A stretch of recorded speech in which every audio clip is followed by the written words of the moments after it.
All right. Good morning, everyone. We're going to go ahead and get started, and our colleagues can join us as they are available this morning. My name is Narja Zohori Dillon, and I'm the Executive Director of Crisis Support Services of Alameda County. We're so happy to host you all here today with us. And I'm going to ground us by offering a land and labor acknowledgement. We engage in this practice because a comprehensive approach to suicide prevention includes acknowledging history and its continued impact on communities. I'm welcoming you all here from the ancestral land of the Chochenyo Ohlone people. We acknowledge that the land that now makes up the United States of America was the traditional home, hunting ground, trade exchange point, and migration route to more than 574 Native American and Alaska Native federally recognized tribes and many more tribal nations that are not federally recognized or might no longer exist. We recognize the cruel legacy of slavery and colonialism in our nation and acknowledge the people whose labor was exploited for generations to help establish the economy of the United States. We honor Indigenous, enslaved, and immigrant peoples' resilience, labor, and stewardship of the land, and commit to creating a future founded on respect, justice, inclusion for all people, and we work to heal the deepest generational wounds. So really appreciate you all for being here, and hope you can think of our work as part of the broader community and the history of the land that we're on. Thank you for joining us today for the third annual 988 Suicide Prevention Conference. We're so glad you could be with us today. I'm going to say a few words about CSS. I'm going to introduce my dear colleague, Kelechi. We're going to watch a brief film, and then we're going to be in conversation today. Both Kelechi and I will have a dialogue about her own experience, and we will also have an opportunity for you to share, to ask questions. So a few words about CSS. Our vision is an Alameda County in which everyone and all of our diversity feels a sense of belonging through a comprehensive approach to suicide prevention. And we do this through our 24/7 crisis line, text line, community education, and outpatient and community-based therapy services. And we see every one of you, regardless of your personal or professional roles that you hold, as a key partner in suicide prevention in our communities. We have a number of sessions available to you all today, but first I want to introduce you to Kelechi Ubozoh, whom you will get to meet briefly in a film segment, and then we'll have a conversation in regards to her journey with suicidality and help seeking. Kelechi Ubozoh is an Oakland-based Nigerian-American writer, mental health advocate, facilitator, and coach. She has over a decade of experience working in the California mental health field in the areas of research and advocacy, community engagement and suicide prevention, youth development and peer support. Kelechi began her career as an investigative reporter and was the first student reporter ever published in the New York Times. Her story of surviving a suicide attempt is featured in the S-Word documentary, the Oprah magazine, CBS This Morning with Gayle King, and her book with LD Green, We've Been Too Patient, Voices from the Radical Mental Health, elevates marginalized voices of lived experience who have endured psychiatric mistreatment. And it's featured curriculum at Boston University, New York University, Cal State East Bay. And we're going to put some links in the chat for you all. You can learn more about her at her website. And with that, we're going to shift to meeting her on film before we get a chance to speak with her.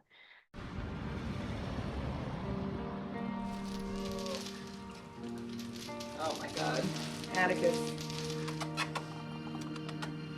She was 13 when she wrote the first suicide note. It was on a Post-it.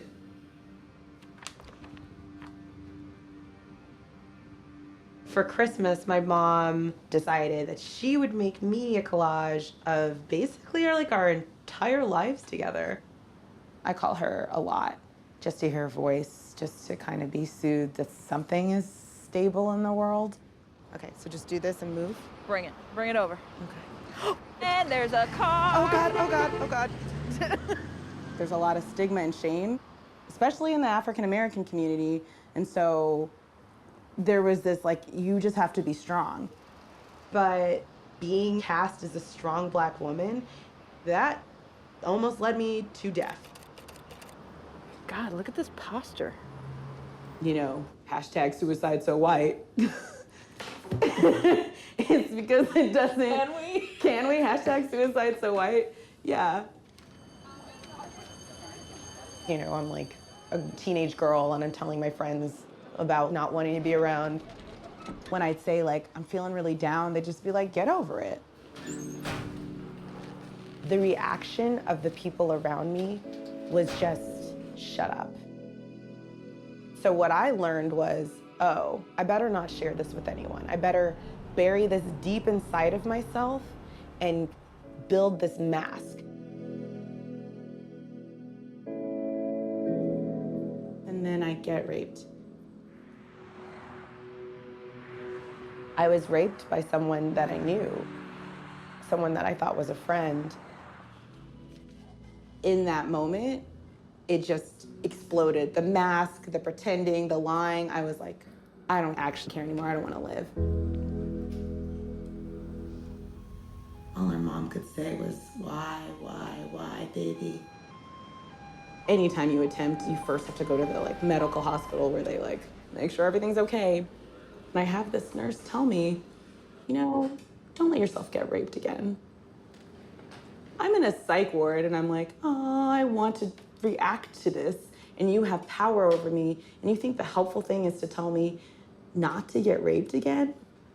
Meanwhile, we're watching, like, they're actually showing Silence of the Lambs in the mental hospital. And I'm telling the nurses, I'm like, do you guys think this is like a appropriate movie choice? Can't make that up. Can't make that up. Oh, man.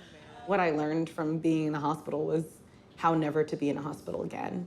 You know, there's still ups and downs. I mean, you know, I find ways through music, through my karaoke, through my poetry to live better. Oh my gosh. Secrets made me sick. That's what I really think about it. I want more of your hand in that, but look at that. That's my face. Hey, it's okay. It's not bad. Once I told my story, African-American women came up to me. My cousin, she attempted. My sister, she tried. Ooh, I felt that way. So it's not that it's not happening. We're just not talking about it. And I want to be out about it because we need to have the brown faces talking about this as well. Like, it's not just a white issue. Is suicide still an option for you? I don't want it to be. And that's the only answer I can really honestly give you. I don't want it to be an option. That I'm not gonna say that I don't think about it, because I do.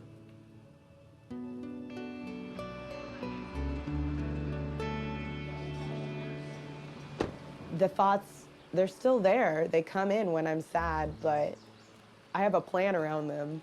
They're not gonna frighten me into doing an action that would take me out of here. Who would I miss if you were gone?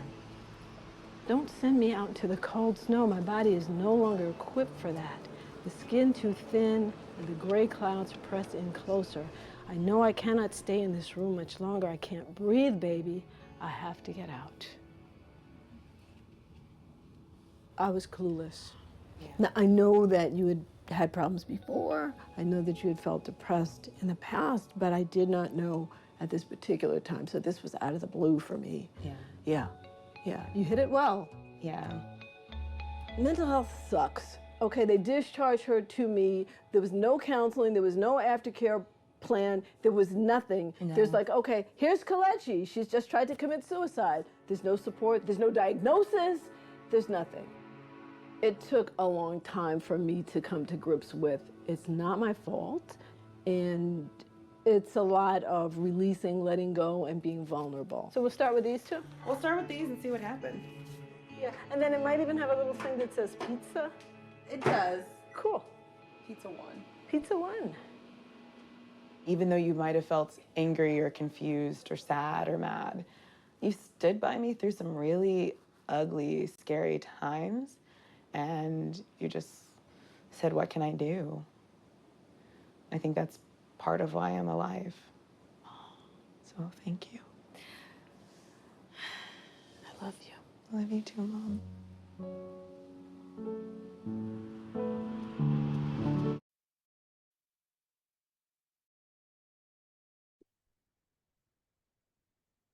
Take a breath. Yeah. So powerful, even as someone who's seen the film before. Your story and the other stories highlighted are so powerful. And I really do recommend the film. Um, so with that, there's a couple things I want to cover with Kelechi before we let you all ask questions. And the thing that like stood out to me the most was you said secrets made me sick. So how'd you start talking? What made you want to share your story with your community and then more broadly to go public? Yeah, I mean, I think well, first off, thank you all for listening and holding that. I know it's not always easy to hold. So holding the stories is part of the work. Um, I think one of the reasons when I was like, how do I stay here? How do I stay in this world was like, well, I can't stay here if I don't have support and if I don't have people hold my pain with me. And not everyone wants to do that. So we can always have a conversation about that. Um, and the other thing I kept hearing over and over again was that Black people don't try to kill themselves. Like that's not a thing that Black people do. And I kept being like, well, how can that be true when I live with the suicidality? And then when I've been in psychiatric hospitals, I was not the only person that looked like me there. So I really felt there was this conversation not happening in my community that needed to happen in my community, because saying something doesn't happen because you're uncomfortable about it doesn't mean that it's not happening. And I did take a risk because, you know, I've been fired for disclosing that I have these experiences. And at the time I was in my 20s and I didn't know that that was very illegal. But I thought to myself, well, I don't want to work anywhere that has a problem with that. And, you know, for me, it was more important to share with other people who have those feelings that they were not the only person who looked like them, and that we needed space to talk about what those feelings look like, not it doesn't happen to us. So, and not everyone can make that decision. But that's one of the reasons I wanted to. Yeah, I appreciate that. And one of the things that we always talk about is like a crisis continuum. And within the world of helpers, we're often talking about there being services for different kinds of crises or for different kind of mental health challenges. But um, I also find that people often have their own crisis continuum within their communities. So how did you build your crisis continuum? What does it consist of? Tell me about that a bit. Yeah, I'm going to share a little bit of a piece that I wrote in our book, We've Been Too Patient, about how my friend showed up. I want to share it because I think a lot of times people think like, oh, we have to send people away for them to get support. But a lot of people will never enter certain buildings. There are people who might not make certain phone calls. But if you're a trusted person who they want to share something with, you might be that first responder. So I think when I think about my own crisis continuum, I think about that as well. Um, so this is called How My Friend Showed Up. And I'll just read a little piece about that.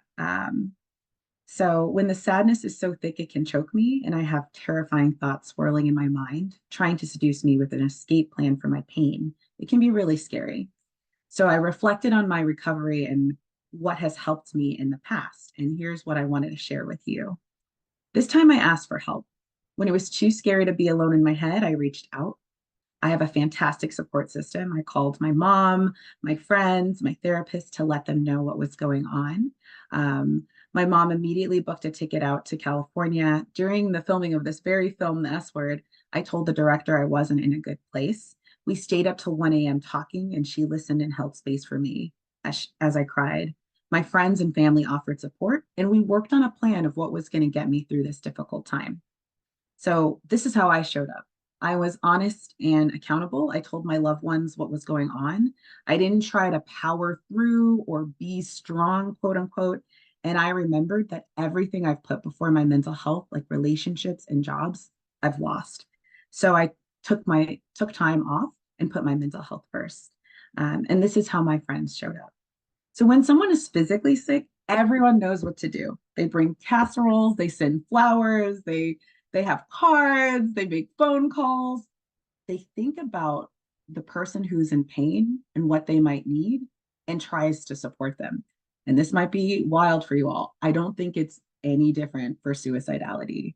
I know it's scary and people are like, I don't know what to say. I don't know what to do. How do I show up for someone in this kind of pain that I might not understand? But this is how my friends showed up. So I don't have the answer for everyone, but I'll just tell you how my folks did. When I was so depressed I couldn't get out of bed, my friends brought me groceries. My friends took me to poetry readings and hiking in the redwoods. They brought me to dance classes and karaoke. They sent me inspirational texts featuring unicorns and or vampires. One friend made sure we had a weekly walking date so I could just get out of the house and have some physical activity. Another friend took me to this art exhibit called The Black Woman is God, where I got to see beautiful creations by Black women from all over the world. Some friends called, some sent emails or letters.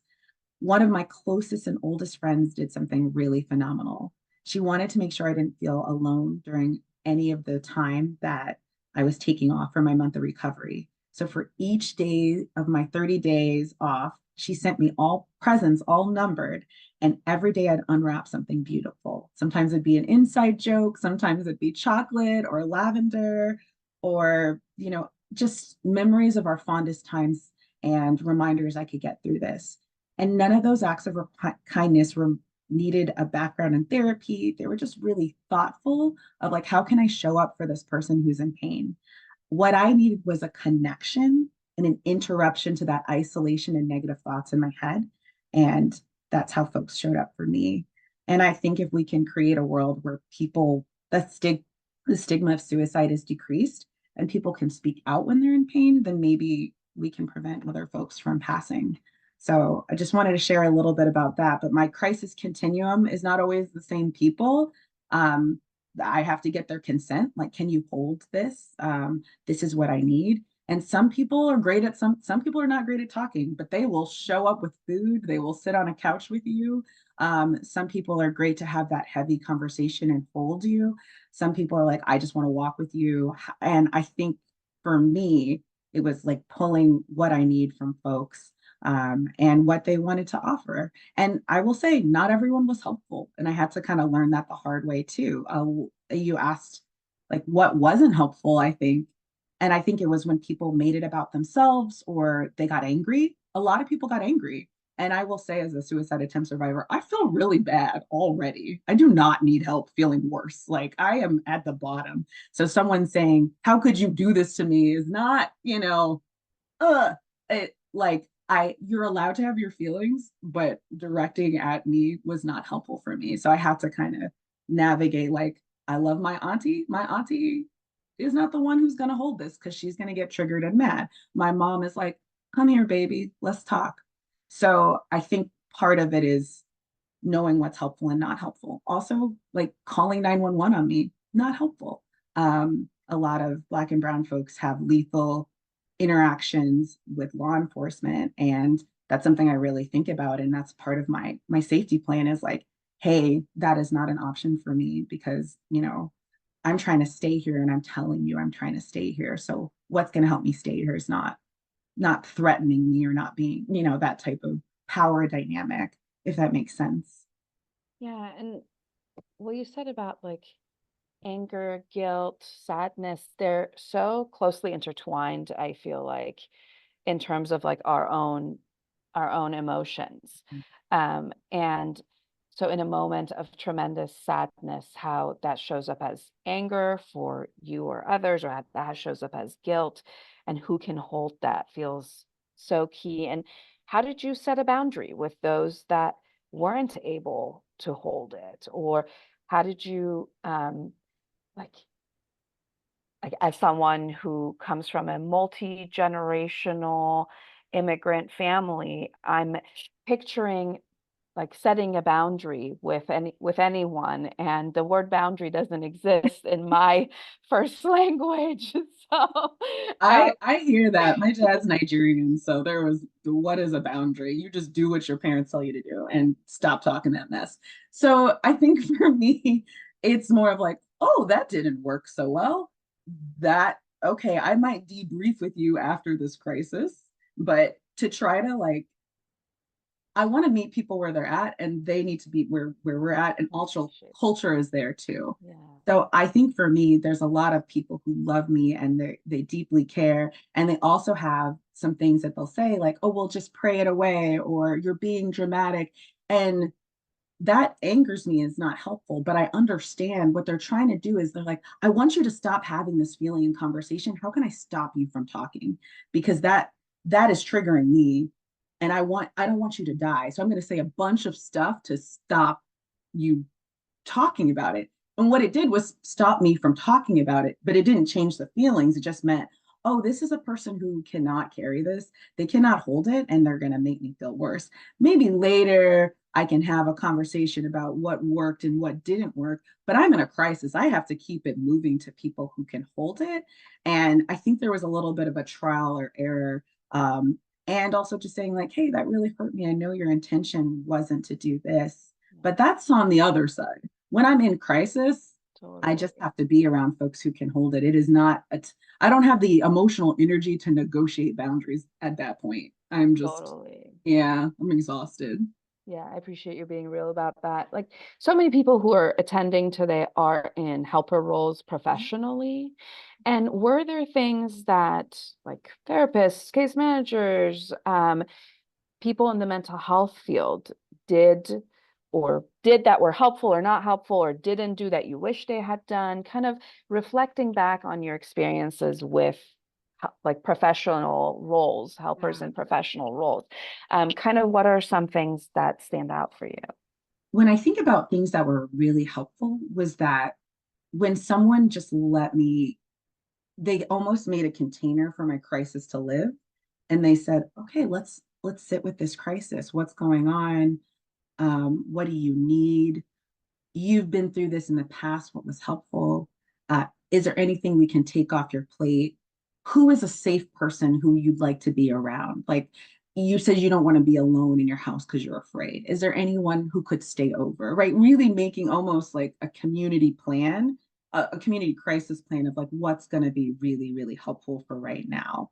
I will say, and I sometimes people get angry when I say this, but when I've been suicidal in the past, I have gone to therapists who said, oh, sorry, I don't see people who are actively suicidal. So I think people don't know. They're like, oh, go to a therapist. Some people will turn you away because they of liabilities, they're afraid. So I think sometimes when we think of like who the helpers are, it's anyone. It's anyone who's going to create that space and also regulate themselves, right? I can't, if you're freaking out and I'm freaking out, like, I don't want to match that. I want you to be able to almost regulate your emotions. And then if I can come in and have my big emotions, then I usually feel better. It's usually when someone is like, you can't feel like this, then I'm like, well, or I'm going to send you away. And I'm like, you've ended the conversation. We didn't even have a conversation, really. So I think what's been, to zero back on it, folks who can regulate their own, folks who can hold out hope, folks who can help me think and plan in the midst of things. But I mean, I've been turned away a lot for being too sick. And then I went to a hospital where they said, you're not sick enough. So I think formal, like for some people, formal mental health systems may not be helpful. And it's like, what are these informal pieces or specific people who can do that work, if that makes sense. No, definitely. And that's actually one of the reasons that we started doing this conference a few years ago, is we were getting lots of questions from our own colleagues in the broader mental health field regarding suicide. And to echo what you said about people feeling like, well, if someone's suicidal, I'll just send them to CSS, and having to really have hard conversations within the field that anyone, anywhere, regardless of where you work, can be suicidal. And it's not something that it's not a tag you're it moment. It's not a moment where you pass them on to the next provider. We want everyone, regardless of their role, to have some sense of confidence or comfort with holding that pain in the moment. And that's why we're having this conversation. And someone put a question in the chat that feels related, so I'm going to insert it here, which she's saying that, or they're saying that they work with refugees, and culture can become a significant barrier. So they would love to hear how professionals can help navigate culture as part of having these conversations. Yeah, and I think as someone who has a father who's an immigrant, a mother who's actually a doctor, so I have an extreme privilege of having access to certain things. Part of what was helpful, or what I've seen people do, is say like, all right, this, our culture might have taught us this, right? And a lot of our culture has taught us to survive things, right? And so I use the approach of like, my grandparents and my great grandparents, they all did this like, well, pull up your bootstrap thing and you can get through it, or just be like the good educated Black person, nothing bad will happen to you. And I think that's what they told me, but what did they dream for me? They didn't dream for me to be in pain. What they learned was how to survive. They didn't learn how to thrive. They And a lot of that gets projected. So I think having that nuance of like, okay, yes, your culture says this, absolutely.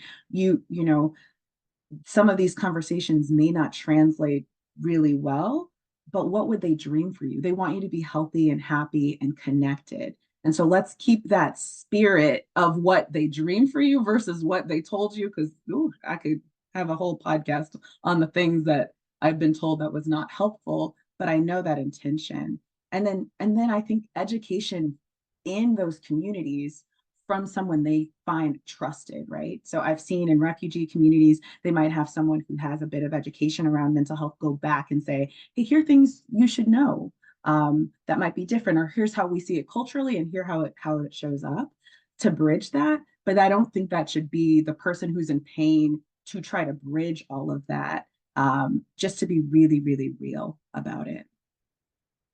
Yeah, I appreciate that. And I always say translating our material is not sufficient. We need like cultural brokers.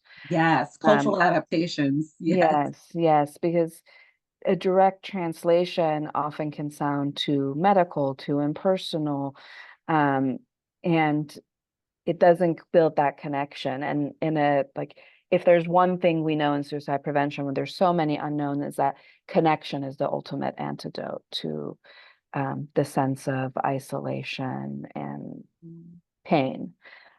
So how do we build connection throughout all of this? And somebody is kind of commenting on this, saying like, what if you lack a strong community? How do you create that? Or what, like, so much of the crisis continuum that you and I spoke about includes people who were able to step up in your moment of pain. And I'm curious if you've been in, I'm sure you've been in interactions with others as you worked on the book and in the field that who don't have that built in, and where do they go from there? Yeah, that's such a good question. And I will say that my suicide attempt made, I think I lost like 80% of my friends. They were really mad. So there was a time when the community, like my community was pretty fraught.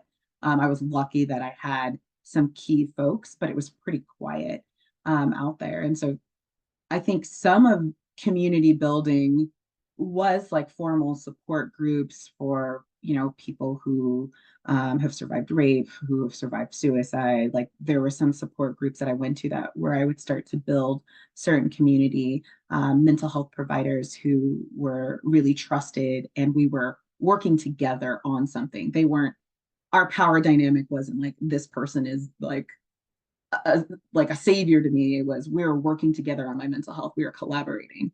And then also things that I enjoy, which at that time I didn't really enjoy a lot. But when it was like, okay, music and poetry, or things where there's a lot of people with a lot of feelings, those spaces helped me build community. But I think it did take some time. It took some time, but like what gives me energy? Where are those places? And I think one thing is really interesting. I've been places where I felt suicidal. No one knew that I was, but I was in a community-based organization, or I was in a sister circle, and they're talking about like, maybe we're weaving things together or doing an art project, and I'm not maybe sharing explicitly, but I'm now in a room full of people, and we're connecting around culture, and that's, I'm building. So I share that because folks are really good at masking, especially people of color who have to code switch and do a lot of labor to pretend we're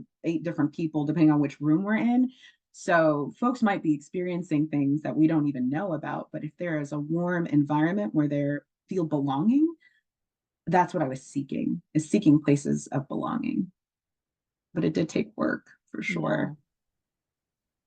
Yeah, and I hear the piece about not every group that's a source of strength might know that they are supporting you through a suicidal moment. Yeah. And that's like a reframe of from like this, I really appreciate that. It reduces the burden of having to constantly be in self-disclosure of we can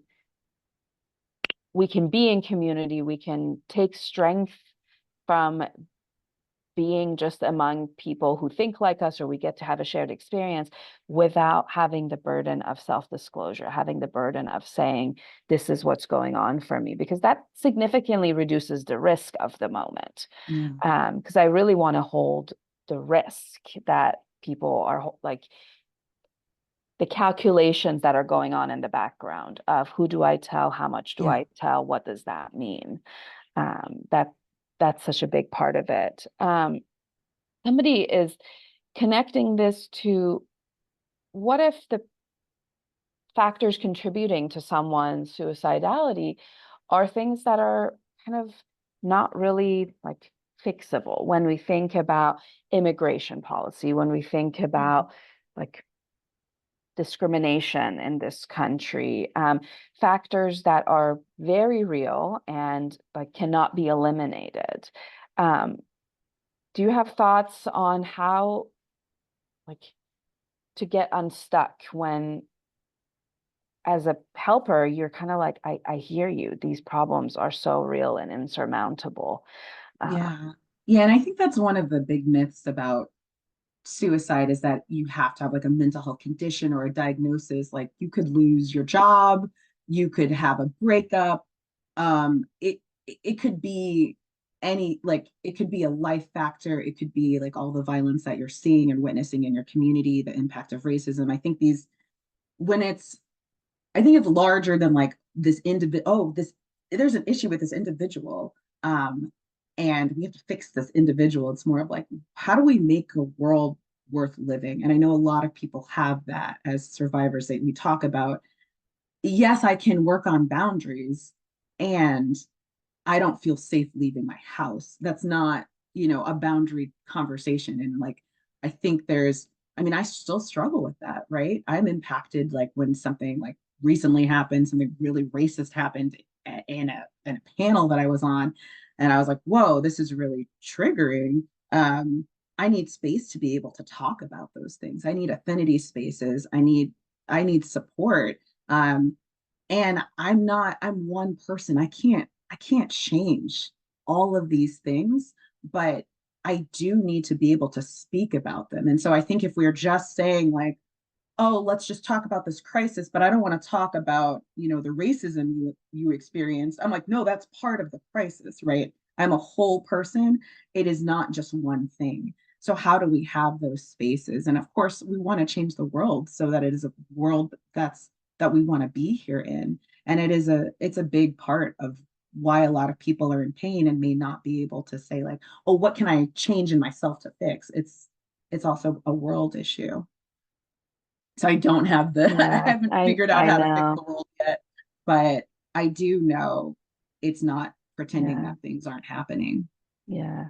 And as a agency that like we feel so honored to be trusted by so many people who call us, text us, talk to us about what is causing them distress in that moment, I think our helpers can often like begin to feel helpless themselves in the face of systemic things that cannot be changed. So like I appreciate this, like to focus on the one-on-one connection, while yes, we want to make the world a better place. It's kind of a both and there's kind of a lengthy question for you and I that I'm gonna read out loud. And Okay. question for Kelechi and the moderator: is it a common experience that people in a suicidal crisis want others to hold this space for the emotions in the way you're describing, Kelechi? Or are there different responses that different people need? If different, how does one zero in on what is needed in a crisis? Are people in such a crisis generally able to articulate what is it that they need right then? I think there's a lot of anxiety among people trying to help because they don't want to do it wrong, because the consequences could be really high. So whichever parts of that you want to. Yeah, I mean, it's definitely a question for both of Yeah. us. So I can speak for myself, and I can also share that everyone is different, right? So it's a really good question. And I think a lot of my crisis planning happens when I'm not in a crisis. And so not to say I can't, and I was in a crisis last year and I was able to articulate what I wanted and what I didn't want, but like my partner already knew a lot of that. So I think there is a benefit of having more conversation about like, hey, when things are breaking down for you, when things are falling apart, what is helpful for you? Do you want to have conversations? What do you have a trusted provider you want to go to? Is there like a spiritual piece, right? Because for me, spirituality is in part important for my mental health. So how am I connecting to that? So I think there is the conversation before the crisis, if you can have it. And then in the conversation when someone is in crisis, you always want to give them choices, right? If someone's like, I don't know what I need, do you want to do A or B? Here's some options, right? What would be helpful? How can we plan this? What do you absolutely not want to happen? Like, what is your like under no circumstances this would be helpful? And then when it's really, really bad, what would be helpful for you? And so sometimes people are just like, and sometimes it's like, did you eat today? I know that sounds like they're like, have you slept? Did you eat? Are your basic needs being met? Because I can't have a great conversation when I have not had those things. But how are we collaborating? Okay, now you've had some food, now you have a warm blanket. What would you like? But giving people options and choices when they might not have the words for it. But I'd love your thoughts, Nargis, because you literally do this. Yeah. I will say creating a sense of agency, like you said, giving options, giving choices is so important because the moment can feel so out of control and we're trying to rebuild a sense of control in the moment. The other kind of like across the board strategy is connecting people to their own past resilience. And kind of like, what do I mean by that? This is creating an opportunity for storytelling. So I might ask someone like, can you think of a time where something really hard happened? How did you get through that? So in that story, I might be looking for clues, but by telling that story, I'm kind of accomplishing multiple things. If someone is in active crisis, they're mainly in their brain stem, right? And by telling a story, I'm bringing them into their memory center. I'm bringing them into their prefrontal cortex. So I'm literally switching the part of their brain that they're using by asking them to tell me a story. And that will, like, over time, if you ask someone to tell you a story, like, they will de-escalate, because you can't really be escalated and tell me a story about the past at the same time.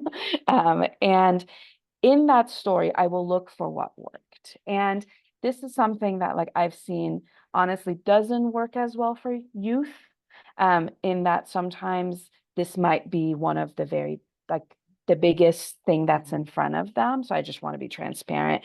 But it is a strategy that I have seen work time and time again with adults and older adults in that they've been through life. And it might not be as big as it is today, but I will say, like, can you think of a time where like a really hard thing happened? How'd you get through it? Who were the people that were, oh, wow, how did you do that? Like, tell me more.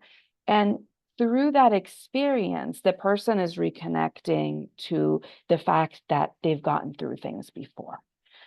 So that's something that I find helps in the moment. And it's, I think, giving yourself permission to not have the entirety of the conversation be about the crisis or suicide. Like, I know, like, as a professional, like, I know I need to assess if someone brings something up, but to also allow for the conversation to meander in the moment is what creates connection. It builds trust, especially if this is one of the first times you've talked to someone. And I think when we think about different kinds of helping relationships, sometimes we have deep personal relationships with someone we're trying to help. And other times, this is the first time we've met them in a pretty sterile capacity, and this is what they're disclosing. So we want to bring the relationship to a place of connection and trust as much as possible, even if we have very little time. Like on the crisis line, we often get 15 minutes with someone. So like, still rapport building is key to that interaction. Yeah, so appreciate the question and appreciate your thoughts. The next question we have is, do you have thoughts on how to destigmatize suicide and mental health in the workplace specifically? That is a hard question. It's a good question. It's a hard question. I mean, I think the way to destigmatize something is to actually have people understand what liability is, because until they care about the person in front of them more than they care about getting the thought that they may get sued, or, oh, we can't have this conversation, or, oh my God, like, until they can like navigate that fear, then that conversation I have found has fallen flat a lot, because the first thing people, well, am I responsible? Am I getting in trouble? They're not even thinking about the person. They're like, me, I'm so afraid. So I think that one of the first steps is to really have like real conversations about liability and what is your HR policies, because when you bring that conversation in and everyone's not on the same page, and I say this as someone who got fired for disclosing, so I am very biased about that in particular. Of course, I'm open everywhere now, but that's also because I work for myself. So I'm not going to get fired from me. But I think the conversation about mental health in the workplace and like, what do we do when someone is having a crisis is important. And I would investigate like, okay, what are our policies? What do we say we're going to do? Do we give people time off? Like, I think about Dr. Canada Bailey, who died by suicide earlier this year, who was looking to have time off, who was being racially discriminated against and was trying to actually have time off and doing all of this work, and was really bullied after she disclosed. So I say this not to be like defeatist or anything, but really for the most important thing is like, is the person who's going to be impacted going to be harmed? What do we have to protect that person rather than how do we protect our organization? And I know that's a flipped way, because most people are like, well, how do we protect our organization? But I'm going to care about the person and center the person who is in need most. Yeah, I appreciate that. And I think, like, as an employer, right, like CSS is an agency that serves the community, and we're also an employer. I think one of the ways we try to like constantly be in signaling that mental health crises happen in our own work community is by like talking about the fact that, for example, over 80% of our employees identify as people with lived experience, with either as a consumer or a caregiver. So having that be a stat that we collect, something that we're proud of, as opposed to something that we see as a hindrance, is seeing that the fact that so many people who've had their own experiences are part of being part of the helper community is great for people who reach out to us. But it also means that every interaction could become a trigger for someone. It means that constant exposure to others who are in a mental health crisis or they're like suicidal crisis could result in one of our team members having their own like mental health episode, and how do we create space for people to step away and then reintegrate? You know, this past year we began to create a um, like re-entry plan basically for employees who have gone out on leave, as a way that they're not having to come back at 100% right when they come back. So that those are like some policies that could help you like show people that like, if this happens, we can handle it. And I think in the nonprofit field, the hardest part, like for me, is creating the capacity for no individual to feel like the entire system is on their shoulders. Because I think there's a true sense of scarcity in our field of resources, and everybody wants to be a helper. So giving permission for helpers to step back and be helped is, we have to have the capacity, for like institutional capacity, to make that happen. And I think that's something that like we need to be aware of as people who run agencies and run programs. Yeah, what you're describing is so much of a collective care model of like, we can hold each other rather than I need to save someone. It's all on me. And if we can spread that capacity and care, then we can support each other. So I think that's really beautiful. I've never heard of a reentry plan after leave. I hope everyone follows that lead. That's beautiful. Right. And I think that was it for our time with questions. It always goes um, so quick. And as we wrap up our time, I really want to thank you, Kelechi, for your openness, for your presence, for your wisdom, and like for all the work you have done and continue to do in the mental health field and suicide prevention, for like bringing awareness to the experiences of people of color, to what does it mean to be chronically suicidal, so many pieces of this world that people don't want to touch. And I think your work has really moved the conversation forward, you know. Before we wrap up, I am going to pass it to Kelechi to share a poem with us. A little bit of housekeeping. This session will end in about 4 minutes or so. You will have 10 minutes to find your next session, so don't panic.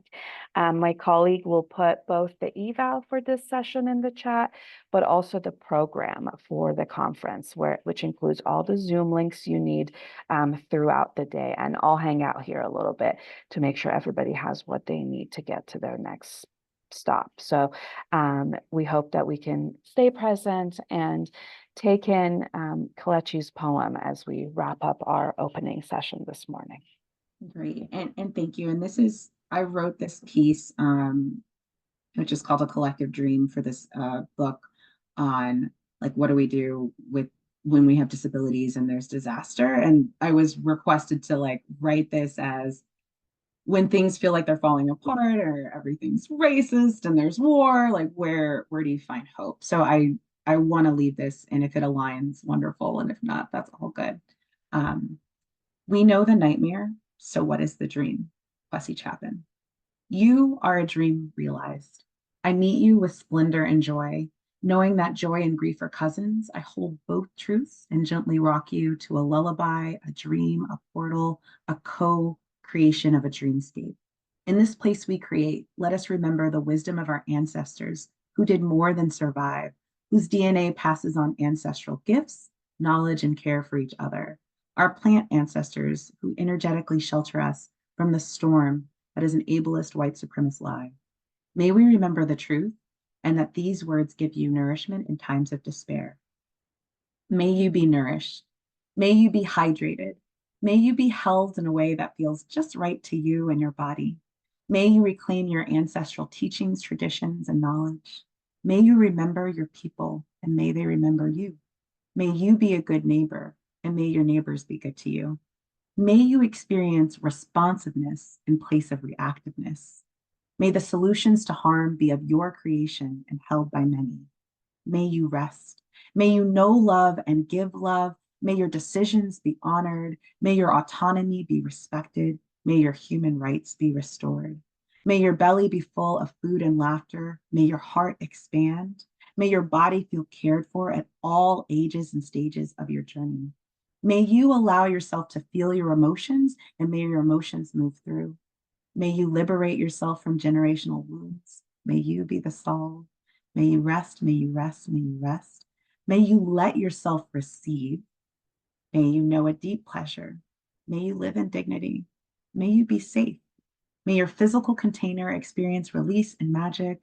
May you remember that your story is part of a universal fabric and that the thread that belongs to you belongs to the collective. May you release whatever in the past is no longer serving you. And in the moments when this is not possible, may you be kind to the parts of yourself that do not yet know the way. May you get lost as much as you need, and may you return to your path. May you continue to light the world, and even through inner and external darkness, remember that yes, you are whole. May whatever resonates from these dreams etch into your mortal fabric, and may you release anything that is not aligned. May the dream we build become the groundwork that includes all of us. So much love to this collective. Thank you so much for having me here. Thank you, Kelechi, and so much love to you in the chat. If you want to just scroll and like breathe it in as you exit this space.